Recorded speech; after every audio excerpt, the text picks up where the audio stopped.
there, I'm back.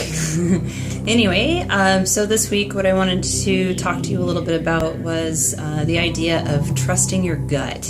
So you'll probably agree with me that oftentimes we get told that we shouldn't just trust our instincts because, well, what if you make a mistake and all this kind of stuff. I'm here to tell you that I'm a full believer and advocate of trusting your gut. It's hard to do because, we always feel like we're running this risk of making a ginormous mistake that, cannot possibly be recovered from.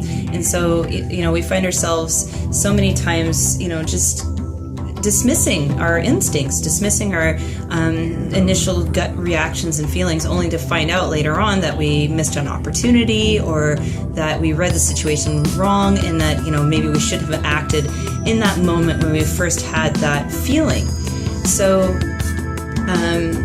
what I would say to you is that trusting your gut or your instincts, though it seems kind of difficult, sometimes really counterintuitive, is a much better way to go than, finding out that you have missed an opportunity and then, of course, regretting said missed opportunity.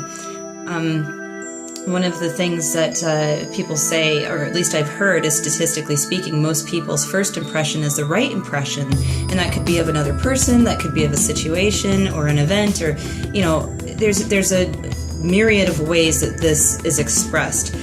But the main idea is for you, my friend, to not really look at your instincts or your first impressions as being inherently wrong or you're definitely going to misinterpret them. Why don't you, or at least, how about, let me rephrase it this way.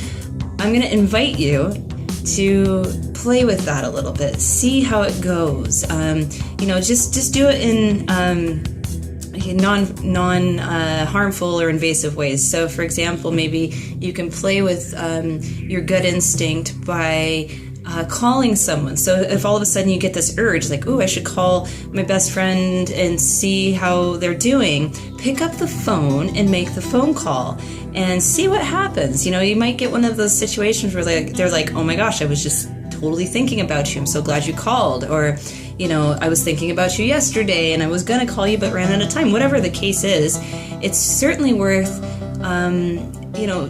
just experimenting with and trying it out in different ways. And I'm fairly certain, at least based on my own experience, that you'll come to see a pattern that will help you to identify when you should be listening to those instincts. And thusly, you will find yourself, feeling more confident about when you say no to something or when you say yes to something. And, give yourself a chance. I will talk to you next week. Don't forget to like and share and subscribe. Visit me at my website at www.alysabarthacoaching.com, and I'll talk to you soon.